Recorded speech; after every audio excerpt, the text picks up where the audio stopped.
Vamos falar então sobre as 10 mentiras que nos contaram sobre a guerra da Ucrânia. Quase um ano aí da guerra, a gente já pode olhar isso com um certo cuidado e avaliar o que é verdade, o que não é nesse processo todo. Vamos dar uma olhadinha?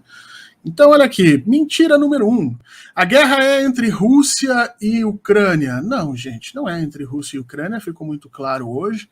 É entre uma coalizão de antigos poderes na geopolítica do mundo, e aí a gente pode falar nos países ocidentais, especialmente aí os países da União Europeia e os Estados Unidos, mas entrando também Canadá e talvez Japão, e os países dessa nova coalizão oriental, coordenada em grande medida a partir dos esforços entre Rússia e China.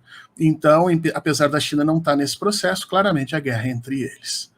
Vamos para a nossa segunda mentira. Mentira número 2, essa guerra é uma guerra entre uma democracia e uma quase ditadura, no caso a Rússia. Não, também não é verdade, né? A Ucrânia não era considerada uma democracia em nenhum dos grandes índices internacionais de democracia. Ela estava ou entre democracias de baixíssima qualidade, ou entre sistemas híbridos, ou já quase como autocracias, portanto não se pode dizer isso a respeito da Ucrânia, e também não se pode dizer isso com relação à Rússia, porque o sistema russo também não é uma democracia conforme o Ocidente qualifica. Mas aí vem a pergunta, né? Será que o Ocidente está certo em qualificar a democracia, tudo aquilo e tão somente o que é uma cópia de si? Tudo o que funciona igualzinho a Estados Unidos e Inglaterra é uma democracia. O que não funciona não é? Será que esse é o problema? De qualquer forma, essa também é uma mentira que nos contaram. Vamos para a nossa mentira número 3. Essa é uma guerra de agressão não provocada que a Rússia faz sobre a Ucrânia. Essa também é uma mentira, né? Agressão, quando nós falamos em agressão no sistema internacional, ela pode ser uma série de coisas. Ela pode ser sim a invasão de uma fronteira, pode ser sim o bombardeio de uma determinada região, mas existem formas de agressão bem mais sutis a respeito disso, que são efetivamente agressões. E em sendo agressões, portanto, se tiverem sido feitas pela Ucrânia, você não pode dizer que a Rússia está iniciando uma guerra sem ter sido provocada. E na realidade a gente está vendo que houve sim o caminhar constante da OTAN em direção ao território russo, que os russos tinham negociado para que isso não acontecesse no final da União Soviética, e há sim, obviamente, uma discussão sobre o tipo de armamento que a Ucrânia tem e as bases que ela tinha com relação à OTAN. Então, novamente, essa mentira não cola. Vamos para a nossa mentira número 4. Essa é uma guerra causada pelo imperialismo no expansionismo russo. Não. Tem gente tentando retomar aí a época de Pedro o Grande, os czares da Rússia e a sua vontade, a vontade que eles tinham em levar o território russo para dentro da Europa. Todo mundo sabe que a Rússia tem uma parte dentro da Europa e uma parte na Ásia, né? Então muita gente está usando essa perspectiva, mas é muito difícil sustentar isso à luz do que nós conhecemos sobre a história do século XX, viu, gente?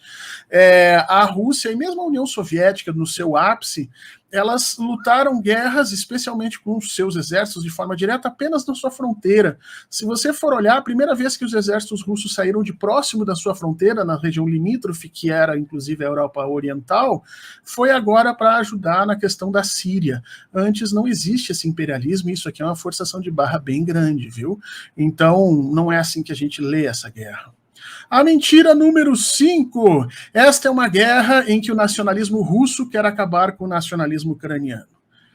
Também não é verdade, gente, tá? Porque, olha só, ao contrário do que a maioria das pessoas acreditam, quem estuda a história do século XX, quem estuda o nacionalismo, sabe que o nacionalismo é uma ferramenta para fazer valer os interesses de determinados grupos dentro de um país. Olha só, como é que eu convenço um jovem de 18 anos a passar 2, 3, 4 anos numa guerra, como aconteceu na Primeira Guerra Mundial e na Segunda, dentro de uma trincheira para lutar contra alguém que ele nunca viu, não conheceu na vida, perdendo a sua própria vida, o seu tempo. E aí é que você entende que o nacionalismo é usado para criar a noção de dever e forçar os indivíduos a se manterem ativos e lutando por interesses políticos de outros grupos. Então, o nacionalismo nunca é causa desses conflitos, mas é sempre uma ferramenta que acaba instrumentalizando uma causa anterior. Tá? Então vamos dar uma olhadinha com mais cuidado nessas coisas. Mentira número 6, olha só. Esta é uma guerra fruto da loucura do Vladimir Putin e do seu conselheiro Alexander Dugin. Também não é verdade, viu, gente? Quem estuda a política externa russa com algum cuidado sabe que o Alexander Dugin é, no máximo, uma figura dentre as inúmeras que existem que podem e que opinam, porque escrevem, a respeito da política externa russa, mas jamais é uma figura que estaria aconselhando o Vladimir Putin. Essa historinha foi criada aqui por dois motivos. Primeiro que existia uma figura dessas, já existiu uma figura dessas na história da Rússia, que é, obviamente, o Rasputin e toda a importância que ele teve lá na época dos czares.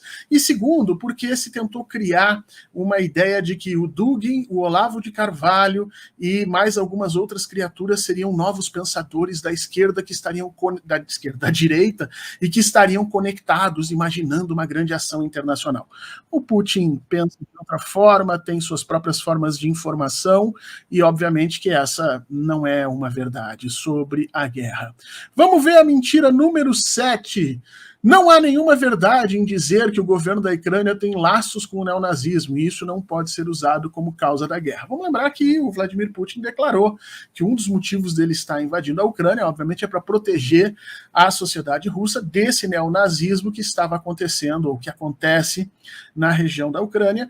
E aí eu tive vários colegas, professores, doutores de outros países que escreveram de forma vergonhosa, inclusive documentos dizendo que não, que a Ucrânia não vive desse mal, e na realidade eles mentem e mentem bastante. Aqui vocês estão vendo um selo de 2009 da Ucrânia, tá?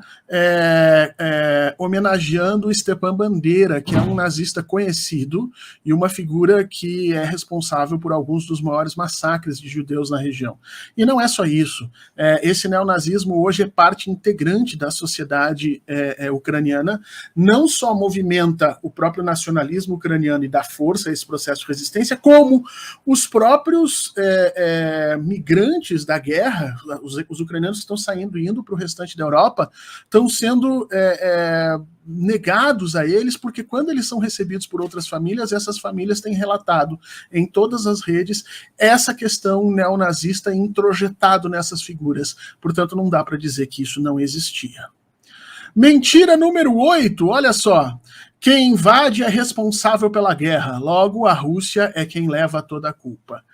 Não é verdade. Esse fetiche por fronteira que alguns liberais têm, ele é muito recente, viu, gente? Fronteira, enquanto forma de proteger território, ela só vai começar a aparecer efetivamente na história moderna, contemporânea, né, porque nós temos isso lá em Roma, mas só vai começar a ser reativada a partir do momento que o capitalismo começar a defender privilégios e monopólios sobre determinadas regiões. Antes disso, as fronteiras eram meramente marcos históricos que ficavam indo e voltando, muitas vezes aumentavam e diminuíam. A gente vai ver isso na história do século XVI, XVII, XVIII, o tempo inteiro. É só depois do processo da industrialização que nós começamos a ter essa ideia de fronteira. E aí, gente, essa questão de fronteira, portanto, acaba sendo utilizada como uma espécie de defesa que esses liberais têm para atribuir culpa conforme eles querem. Deixa eu perguntar para vocês, o Iraque invadiu alguma fronteira norte-americana para que os Estados Unidos atacassem o Iraque lá na década de 90? Não, né? A Líbia e a Síria romperam alguma fronteira norte-americana para que os norte-americanos... Aí você vai dizer, não, Fernando, pois é, e é esse não que eu queria que você dissesse. Ou seja, agressões no sistema internacional não necessariamente precisam estar restritas à invasão ou não invasão de fronteira. Existem outras formas de você colocar um país na condição de se sentir inseguro. e muitas vezes isso pode ser feito com coalizões, com aumento de armamentos, com demonstrações. A Coreia do Norte não invade a Coreia do Sul, mas o tempo inteiro fica jogando mísseis no mar ali, criando esse processo de insegurança. Portanto, não é assim que a gente lê o sistema internacional, ele é muito mais complexo do que isso, ok? Mentira número 9, vamos lá. A Ucrânia está vencendo a guerra e vai vencer a Rússia. Não, mentira, gente. Não é de jeito nenhum isso. As fontes que nós temos aí, claro que se você perguntar para os ucranianos, eles vão dizer que mais ou menos 10 mil soldados deles morreram, o que é mentira. Se você perguntar para os russos, eles vão dizer que no máximo 15, 20 mil deles morreram, o que também é mentira. As fontes mais confiáveis que a gente tem aí dão conta da morte, da perda entre 70 e 80 mil soldados russos e mais ou menos entre 120, 130, 140 mil soldados ucranianos, tá? Se você imaginar que a população da Rússia é maior que a população da Ucrânia, essa guerra está sendo muito mais pesada para a Ucrânia do que para a Rússia, por óbvio. E, portanto, essa é uma guerra que a Ucrânia não tem condições de ganhar, nem com a ajuda do Ocidente. Isso porque, obviamente, em termos materiais, ela é muito inferior em termos de tecnologia militar e ela está do lado da Rússia, o que facilita muito o trabalho militar russo. Então, ela não tem chance de fazer isso. E, para finalizar, não esquece, a Rússia tem armamento nuclear e ela já avisou várias vezes que não vai hesitar em usar caso a segurança dela, a Rússia, esteja em jogo. E a mentira número 10. A paz no mundo depende da queda de Vladimir Putin. Vencer a Rússia é fundamental para os fins das guerras. Não é verdade, tá, gente? Esse mesmo tipo de frase foi feito há muito tempo. Então, se nós vencermos os espanhóis, então nós não teremos mais nenhuma guerra. Isso era dito lá no século XVI. Se nós vencermos os holandeses, nós não teremos mais guerra. Isso era dito pela Inglaterra lá no século XVII. E os norte-americanos disseram isso com relação aos japoneses na Segunda Guerra, disseram isso com relação à própria Alemanha hitlerista na Segunda Guerra, disseram com relação à União Soviética durante toda a Guerra Fria. Então, sempre o Ocidente escolhe alguém para o grande vilão do mundo e aquele que nós todos temos que juntar esforços para vencer.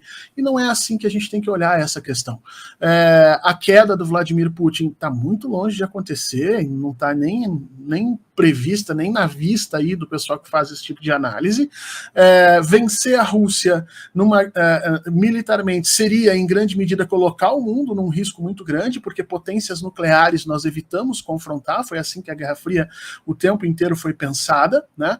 E o mundo não vai ficar livre das guerras porque essa é uma questão humana, né? Outros líderes vão entrar e essas questões de guerra vão seguir, nós não temos como parar com isso. Lembra, o Vladimir Putin tem o quê? 60, 70, 80 anos, e guerras existem no mundo desde que nós somos, desde que nós nos organizamos por espécie. Então, imaginar que de alguma maneira nós podemos acabar magicamente com a questão da guerra, simplesmente vencendo um líder num determinado momento, é uma insanidade, tá bom?